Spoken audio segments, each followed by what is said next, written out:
Hello, epic viewers from around the multiverse! Prepare to indulge in experiencing sheer bliss, because today another rhythmic, captaining stellar unboxing video is about to be brought to fruition. What item will I be unboxing? What item will I be opening? Without further delay, without further procrastination, allow me to list the box. What items are encompassed inside this bulky, hefty, tangible, nifty box? Let's find out. I'm going to demystify the answer to that inquiry right here, right now, so bear with me. It will only take me billions of microseconds to extract the item from the box and subsequently flaunt it in front of the camera for you to feast your glorious eyes on. Here we go. The unboxing process is about to commence. The unboxing process is officially underway. Which figurine have I drawn forth? Which figurine have I elicited? Which figurine have I extracted from the box? This figure is known by the moniker of Slammer. Apparently he's a part of the Power Rangers Dino Charge action figure line. Is this figurine a paradigm of perfection? Does it warrant a premium price? Does this figurine have unprecedented merit? Let's find out. This subjective. You can assess this figurine's merits down to the nitty-gritty details in order to determine whether or not he warrants a hefty, exorbitant premium price. If I said nitty-gritty, I meant to say nitty-gritty. Sorry about the blunder. I just rectified myself. Let's move on. Alright, so apparently he's a villain from the Power Rangers Dino Charge series. I'm not well acclimated with the series. I just buy action figures that I deem to be aesthetically appealing. Does this figurine have intrinsic value? Well, that's enigmatic. I do not know. Why is it an enigma? Well, this figurine may be shoddy. He may become dismantled post unboxing him from his packaging. At the moment, he appears to be unscathed. Do I love his shadings? Do I love his deco? Do I love his aesthetics? Do I love his paint applications? Let's find out. Alrighty, so here's a cardboard back that can be relegated to the trash, that can be consigned to the trash. It has no pragmatic use anymore. Here's this little plastic shell, or his plastic tray, that could also be relegated to the trash. So, here we have Sledge. Does he have ample points of articulation? Well, he seems to have at least 8 points of articulation. His knees and his elbows are not double jointed, nor can he perform an ankle pivot. That's disappointing. What else are his shortcomings? Well, he stands roughly 5 inches tall, so he doesn't coincide eminently well with a 6-inch Marvel Legends action figure collection. Those figurines tower over him. He's dwarfed by the Marvel Legends, churned out by Toy Biz amid the early 21st century. Unfortunately, Toy Biz is now defunct. So, here we have this villainous character. Is he sadistic? Is he menacing? Is he malicious? Is he cunning? Is he conniving? I do not know. That is an enigma. Is he a tyrant? Perhaps. Now, he lacks 2 peg holes embedded in the bottom of his feet. Most action figures have 2 peg holes embedded in the bottom of their feet. However, this character is exception to the rule.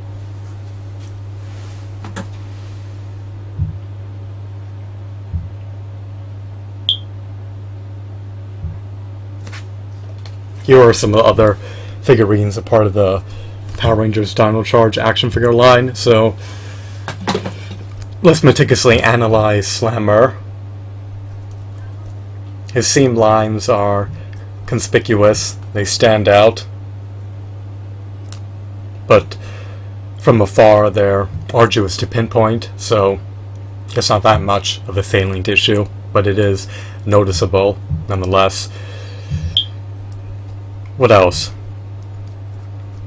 I detest the fact that he lacks finger joint articulation. I detest the fact that he can't perform an ankle pivot. I detest the fact that his elbows and knees are only single jointed. Furthermore, he cannot rotate his biceps, nor can he swivel his waist. His head is also not relegated to a disc joint. That's disappointing. So, his articulation is finite.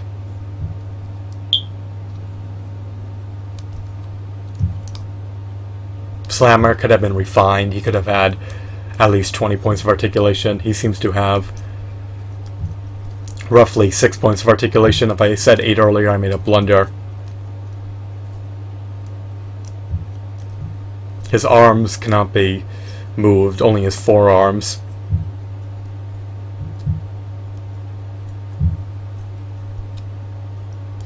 His little skirt encumbers his leg movements, so his articulation in his legs is limited, to say the least.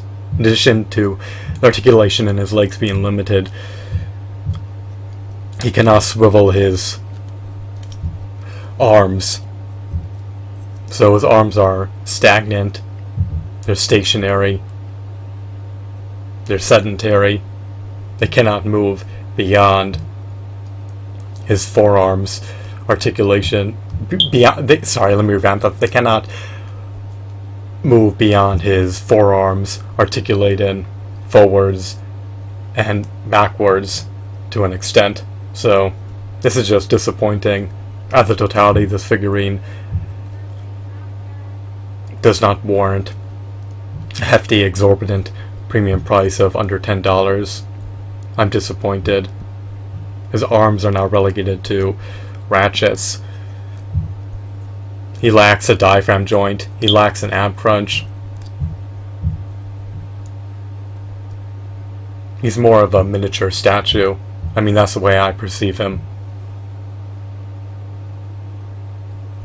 So, once again, just to give you a synopsis appertaining to the flaws of the figurine, I'd like to notify you that he lacks peg holes, he lacks a diaphragm joint, he lacks an ab crunch, he lacks articulation in his arms, his knees and elbows are not double jointed, he cannot perform ankle pivots, and his head is not relegated to a disc joint, and he's only 5 inches tall, so he's short in stature. For an action figure, he does not coincide eminently well with the DC-UC action figure collection, nor with a Marvel Legends action figure collection. But if you're an avid, devout Power Rangers Dino Charge fan, then perhaps he'll tickle your fancy and perhaps he'll appeal to your niche interests. I mean, it's all contingent upon what you relish.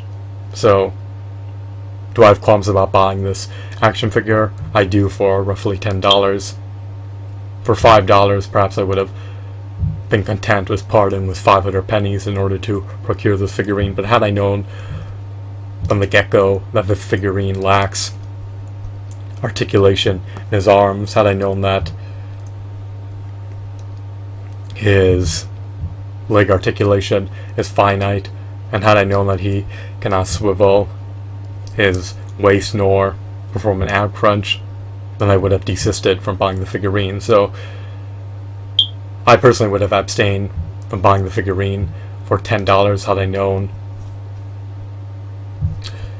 his features in advance. However, you can still make a more prudent decision than I could have, because now you know his features, characteristics, and capabilities. So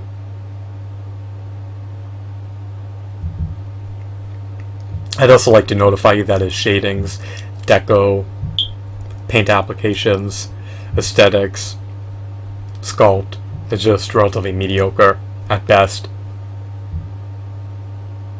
This is not the quintessential figurine of Slammer. It may be the only figurine of Slammer released onto the market at the moment, but a refined version of this figurine may be released in the pending future, and perhaps someone who can develop their own custom-made action figures may forge their own version of Slammer that trumps this figurine in every facet.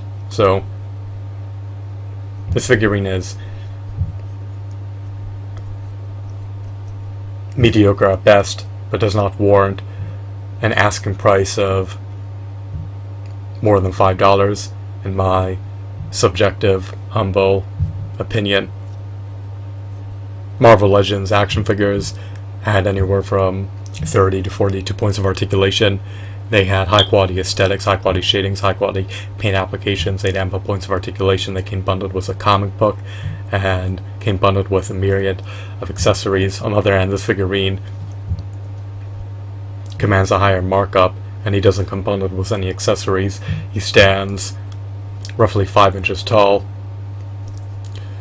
He's dwarfed by the Marvel Legends figurines. He doesn't come bundled with a comic book nor any corresponding accessories, and only has 6 points of articulation.